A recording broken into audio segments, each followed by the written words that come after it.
अड़े हलड़े चरिया तो मूं आवाज वाड़ियाऊं जेडी मल दर ते पियो ई निभागा जलील करे छॾियो अथई असांखे। हाँ साहब पहुची ने तू यार पाण वारे न चरे भाग दे तो वठी वञो काथे वाड़ियो था गोली हणो त असांजो त यार जीअण हराम करे छॾियो अथई जेडी मल दर वटि पियो आहे। हाँ यार चवी सच तो ज़लील थिए न असांखे बि कयो आहे खुदा जी का मार पए थिए न चरे पागल मों असां ज़लील थी विया ॻोठ में सॼो नालो बदनाम करे छॾियो आहे हिन निभागे। चवी सच तो वञांसि तो काथे कंहिं डॉक्टर खे तो ॾेखारियां त या कंहिं यतीम खाने में छॾे अचां निभागे खे। हल त चरिया तोखे काथे ॿधां हली या कंहिं यतीम खाने में तोखे छॾे अचां उथ बेस्ता। अड़े तव्हांजे पीउ खे अलाए छा थी वियो अथव? हाँ बाबा के हल चरिया हल।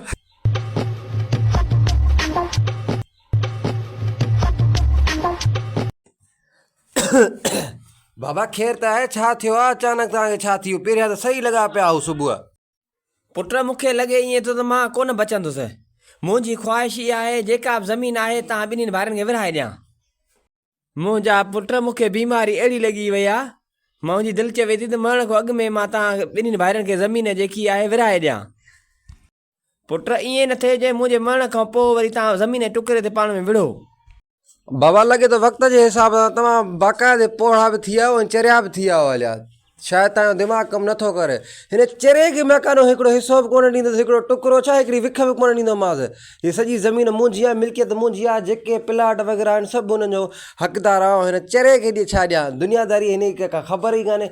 दुनियादारी मूंखे ख़बर आहे मां उथ वेह ॼाणियां थो माण्हुनि सां हलां थो हिन चूत खे कहिड़ी ख़बर त छा आहे छा मिल्कियत हूंदी आहे छा न हूंदी आहे। पुट ईअं थी नथो सघे मां ॿिन्हिनि पुटनि खे हिकु जेतिरी ज़मीन विरहाए ॾींदुसि। न बाबा ईअं कॾहिं बि कोन थींदो मां हिन चरे भाउ खे हिकु हिसे जो टुकड़ो बि कोन ॾींदुसि बसि ईअं न थींदो। सॼी ज़मीन मुंहिंजे नाले लिख पोइ मरी बची तुंहिंजी मर्ज़ी। पुट जेकॾहिं इहा ॻाल्हि आहे त मुंहिंजो हिकिड़ो शर्त जेकॾहिं तव्हां ॿिन्हिनि में उहा शर्त जेको पूरो करे हो त ज़मीन मां उनखे लिखी ॾींदुसि। हा बाबा ॿुधा उहो शर्त कहिड़ो आहे?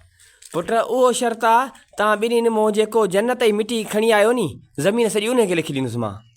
बाबा दिमाग़ ख़राबु थी वियो लॻे थो तोखे। दुनिया में जन्नत जी मिटी काॾों आई ऐं मिटीअ सां आणियूं काॾों जन्नत जी मिटी जन्नत में हूंदी ज़मीन ते काॾों आई।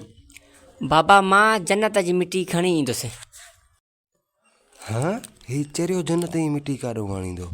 जेकर हीउ चरियो जन्नत जी मिटी आणे सघे थो त आउं छो न आउं त सियाणो बि आहियां। हा बाबा मां बि जन्नत जी मिटी आणे थो ॾियां तोखे। ठीकु आहे पुट निकिरी वञो तव्हां ॿिन्हिनि मां जेको जन्नत जी मिटी खणी आयो मां सॼी ज़मीन मिल्कियत उन नाले करे छॾींदुसि।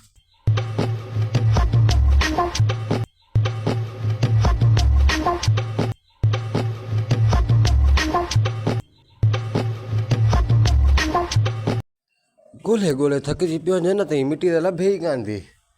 बसि वञा थो चवां त मुखों त कोन लधी।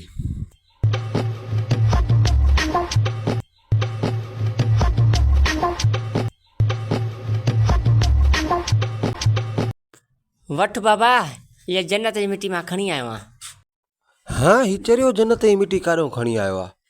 बाबा हिन को जन्नत जो पुछ त साईं मिटी आंदी काॾों साईं या हितो रुगो खणी काथो ॿाहिरों हलियो आयो ऐं जन्नत जी मिटी जो चवे। पुट इहो त ॿुधाए तो जन्नत जी मिटी आंदी काॾों आहे? बाबा ही तुंहिंजो पुटु त वॾो सियाणो हो दुनियादारी खे सम्झे पियो पर हिन खां जन्नत जी मिटी हिन दुनिया में न लभी सघी आहे। बाबा हीअ वठि जन्नत जी मिटी हीअ मां पंहिंजी अमड़ जे क़दमनि मां जन्नत जी मिटी खणी आयो आहियां। अल्लाहु अकबर मूंखे इहा ख़बर कान हुई त माउ जे पेरनि में जन्नत आहे। अल्लाहु अकबर अहिड़ी दुनियादारी कहिड़े कम जी। पुट दुनिया तोखे चरियो कोठींदी मुंहिंजे हिसाब में तूं चरियो न तूं सॼी दुनिया को तूं सियाणो हुई जेको तुंहिंजो कमु कयो आहे नी ज़बरदस्त कमु कयो अथई। अॼु जेकी मिल्कियत प्रॉपर्टी आहे सॼी तुंहिंजे नाले थो कयां।